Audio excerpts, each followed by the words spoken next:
감모 손실하고 평가 손실하고.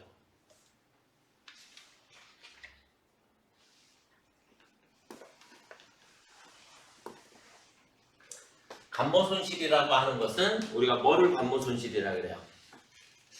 그렇죠. 수량이 마이너스가 생겼을 때. 수량이 마이너스가 생겼다. 그렇죠? 그런데 우리는 감모 손실을 처리하는 방법이 두 가지. 그렇죠? 감모 손실이 뭐인 경우와 뭐인 경우가 있어요? 정상적인 경우와 비정상적인 경우가 있더라. 그래서 우리 회계는 정상적인 경우는 무조건 어떻게 한다? 원가에 포함시킨다. 비정상인 경우는 영업 외 비용으로 처리한다. 그렇죠? 그래서 정상적인 경우는 따로 우리가 실제 실무상에서는 회계 처리를 할 필요가 없어요. 왜냐하면 우리는 기말 재고액을 적을 때 실제 재고액을 적거든요. 실제 재고액을 적게 되면 실제는 장부랑 실제가 작아졌기 때문에 감모 손실이 생긴 거잖아요. 그럼 기말이 그만큼 작아졌다. 기말이 작아졌다는 얘기는 매출 원가에 그만큼이 포함돼 버렸다라는 얘기니까. 그래서 원가에 자동으로 포함이 되게 됩니다. 비정상적인 경우는 영업의 비용으로 처리가 되니까 우리가 회계 처리해야 하나요? 네, 차변에 뭐라고 얘기해요? 재고자산, 감모 손실.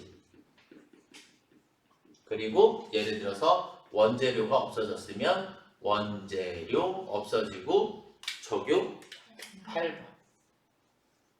이렇게 된 거죠. 무슨 말인지 이해가 되시나요? 그 감모 손실 예를 들어서 문제를 하나. 네. 그러면 조금 이따가 이거 설명드리고 그 다음에 숫자로 아예 대입을 해서 다 설명을 조금 드려볼게요. 자, 그 다음에 그러면 두 번째는 평가 손실. 평가 손실. 평가 손실이라고 하는 것은 뭐가 마이너스? 단가가 마이너스 생긴 거예요. 단가가. 얘 위에 거 빨간색 안에 써. 감모 손실은 수량이 마이너스가 생긴 거고, 평가 손실은 단가가 마이너스 생겼는데, 이 평가 손실은 비정상적인 경우가 없어요. 그래서 얘는 무조건 정상적이어야 돼요. 무조건 뭐라고요?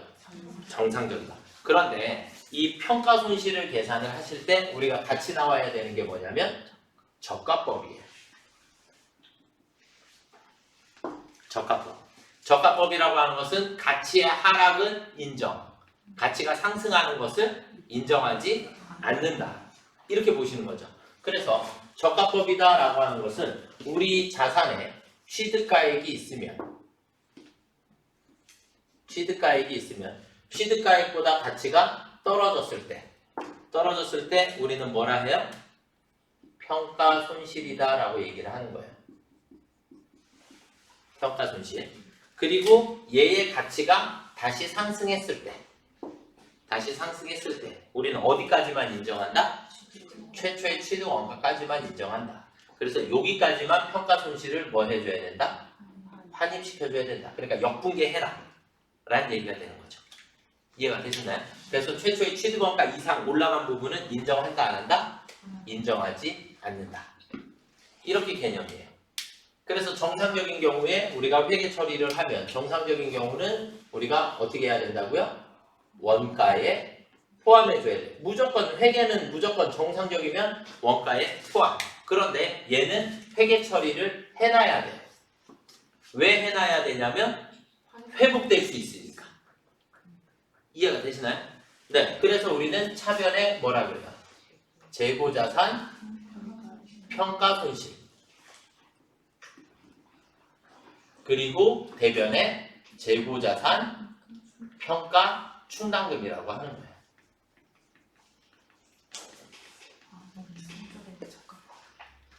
그래서 어떤 게요?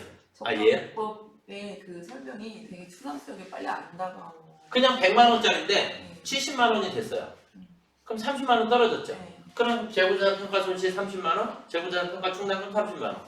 이렇게 해놨다가 다시 얘가 120만 원이 돼버렸어요. 그럼 우리는 처음에 산 게 100만 원까지죠. 그러니까 30만 원 한도 내에서만 환입을 시켜주시면 돼요. 반대로. 결산날에 저 재고자산 평가 충당금이라는 그 단어가 남아있어도 괜찮아요? 근데 상관없죠. 상관없어요. 왜냐면 가치가 하락한 게 남아있을 수 있으니까. 다시 회복이 안 됐을 수도 있으니까. 네. 자, 그 다음에 다시 얘가 회복된 경우에. 가치가 회복된 경우에. 그러면 환입시켜줘야 된다 했죠. 그쵸? 환입. 그러면 어떻게 하면 돼요? 그냥 역분계 해주시면 돼요. 차변에 재고자산, 평가 충당금 없애주시면 되고. 없애주시면 되고, 재고자산, 평가 손실 없애주시면 돼요. 얘를 책마다 조금 다르기는 한데 어떤 책에서는 얘를 재고자산 평가 충당금 환입이라고 해요. 그런데 어차피 환입이라고 해도 개정 과목의 구분이 재고자산 평가 손실이라는 개정 과목은 매출 원가에 플러스해주는 개정 과목이고요. 그러니까 얘가 대변으로 갔다는 얘기는 매출 원가에서 뭐 했다? 마이너스 했다. 그래서 혹은 개정 과목 이름이 재고자산 평가 충당금 환입이라고 나왔다. 평가 충당금 환입은 매출 원가에 마이너스 해주는 개정 과목이에요. 여기다 적어드릴까요? 얘를 혹연 재고자산 평가 충당금 환입이라는 개정 과목을 쓸 수도 있는데 이 환입이라는 개정 과목도 마찬가지 개정 과목의 구분은 둘 다 모두 매출 원가에 뭐 해주는 개정 과목이다? 마이너스 해주는 개정 과목이다. 이렇게 이해하시면 돼요. 그러니까 둘 다 똑같으니까 굳이 얘를 쓸 필요 없이 손실을 그냥 대변으로 빼버리면 된다. 아 그럼 그 프로그램은 단기 매매진 것이 아니라 단기 투자 자산으로 나오는 것처럼? 아, 그건 똑같아요. 네, 똑같다라고 보시면 돼요. 그래서 이렇게 처리를 하시게 됩니다. 무슨 말인지 이해가 되셨습니까? 네. 자, 예를 들어서 문제를 한번 보도록 하겠습니다. 그러면 자료를 1. 매입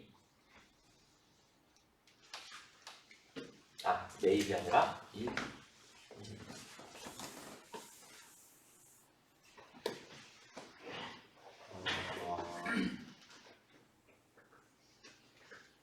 이렇게 할게요.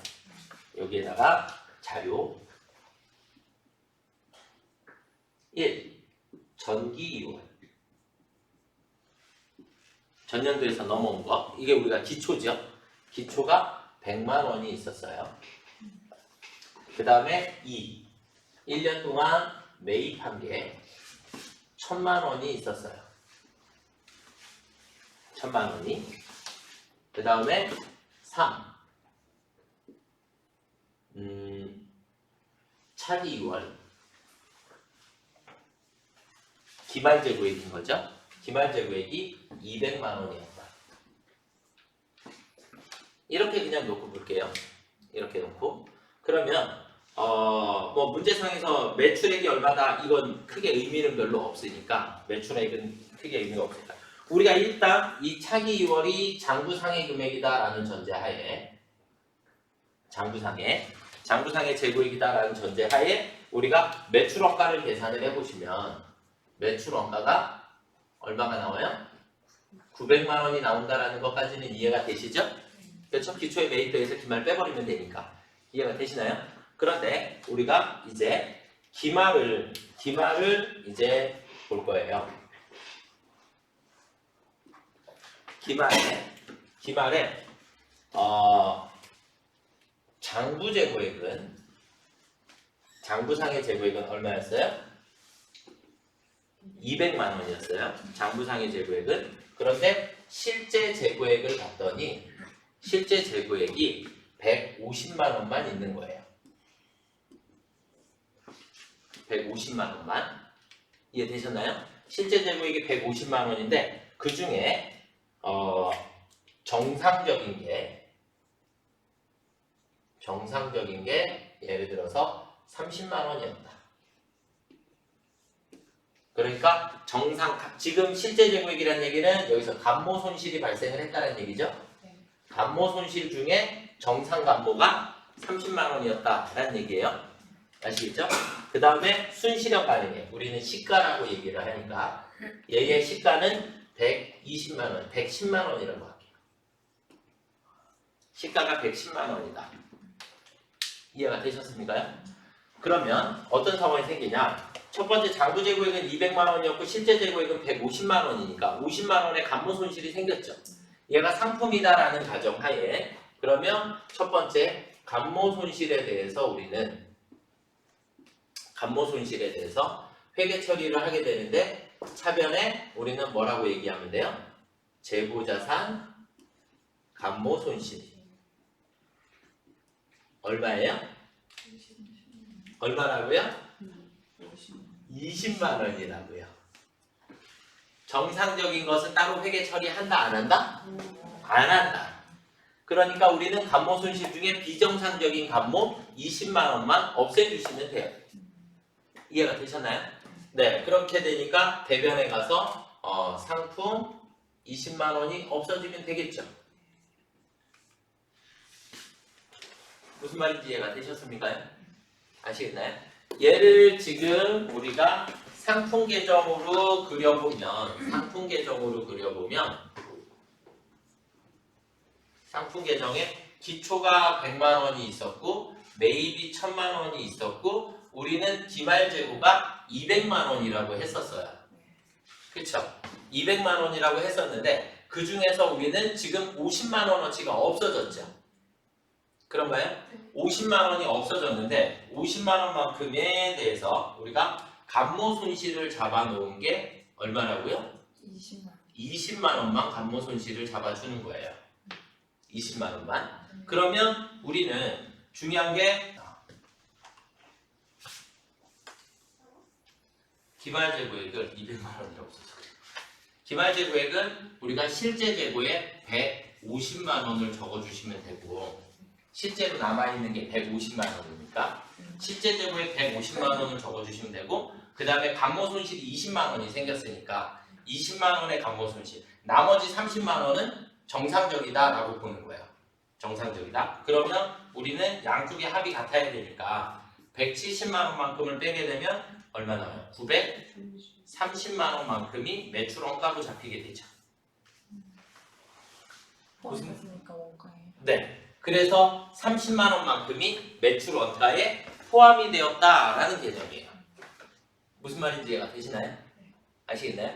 이렇게 해서 이해를 조금 하시면 될 것 같고 그래서 감모 손실에 이게 지금 얘가 이제 자꾸 헷갈리는 거는 실기 프로그램으로 할 때랑 이 손으로 분개할 때랑 조금 개념이 조금 달라져요.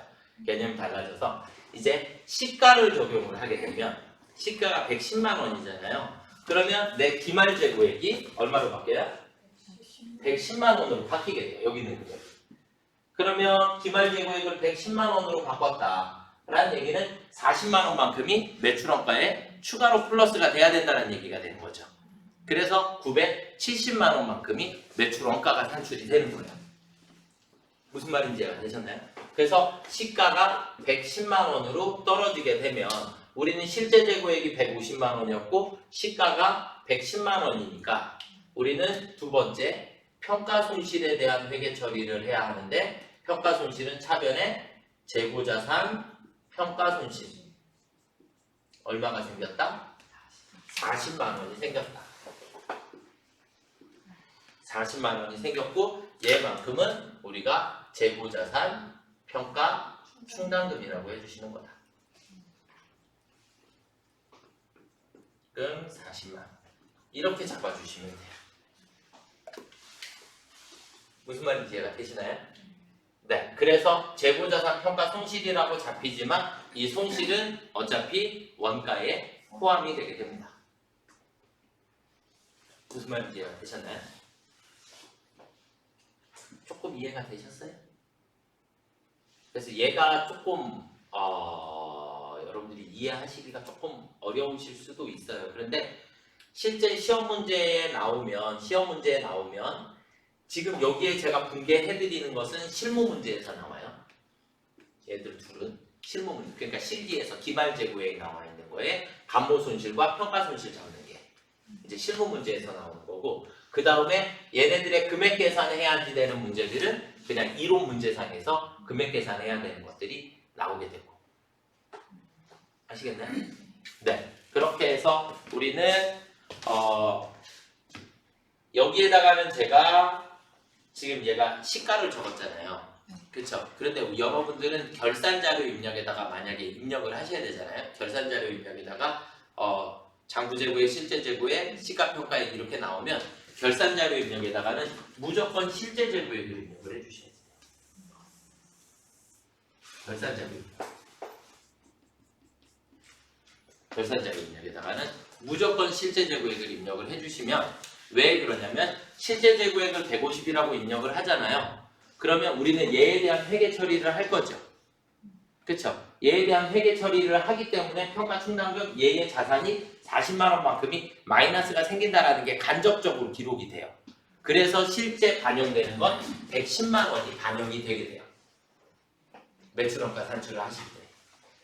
그래서 110만 원을 써버리게 되면 문제가 110만 원 써놓고 여기에 평가 손실 또 잡고 충당금을 또 잡아놓은 거기 때문에 그래서 얘는 우리가 감모 손실할 때는 20만 원을 제가 직접 빼버렸죠. 그렇죠? 20만 원을 빼버렸기 때문에 뺀 나머지 금액 그래서 이 실제 재고액을 적어주시면 자동으로 원가에 반영이 돼요. 그런데 평가 손실은 간접 차감하는 거기 때문에 이 금액을 적으면 안 되고 실제 재고액을 적어놓고 간접적으로 40만 원을 빼주셔야 되는 거야. 그래야 정확한 매출원가 산출이 가능해요.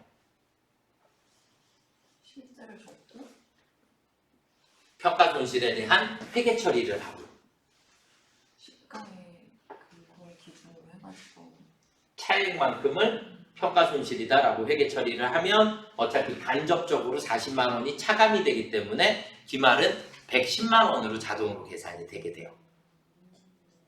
그래서 아까 그 단기 매매처럼 전년도 아니 그 이만큼 전년도인가 아니 전년도에 얼마였는데 이번 연도에 얼마 이렇게 떨어졌거나 올랐거나 했을 때 그 분기하는 것처럼 생각을 하면 되나요? 그래서 거기에 평가 손실만큼만 딱 얼마 써서 하잖아요. 매도 가능 조건이. 그러네요. 근데 뒤에 여기 그 실기 문제, 분기의 실기 문제 그렇게 나오잖아요. 네. 평가액만큼만 쓰잖아요. 그게 매도 가능 조건. 아, 그렇게 생각을 하면 되는 거예요. 네. 그래서 제가 단기 매매 증권에서는 단기 매매 증권의 평가는 제가 그냥 이렇게 그려드렸고 매도 가능 증권의 평가는 이렇게 해서 이렇게 해드렸어요. 매도 가능 증권은 올라간 게 있으면 올라간 것만큼을 먼저 마이너스를 시켜주고 그 다음에 떨어진 거. 단기 매매 증권은 올라가면 이익, 떨어지면 손실. 그냥 이렇게 했고. 네, 그게 헷갈리시면 안 돼요. 여기 매도하는 주법이에요. 네, 그쵸. 매도 가능 증권에서는 올라간 범위 내에서 마이너스를 먼저 시켜주고 그 다음 떨어진 걸 손실로 잡고. 그쵸. 이렇게 되겠죠. 무슨 말인지 이해가 되십니까요? 아시겠나요? 네, 여기까지가 재고자산이었고 책에 있는 게 그러면 제가 설명을 거의 다 드렸고 그 다음에 11페이지 마지막에 보시면 재고자산 포함 여부의 선적진도 조건, 도착진도 조건 얘네들은 구분하실 수 있으시죠? 네, 그래서 따로 제가 설명 안 드려도 여기까지 재고자산 정리를 마무리를 해드리면 될 것 같습니다. 아시겠죠? 네, 잠시 쉬셨다 다시 또 뵙도록 하겠습니다.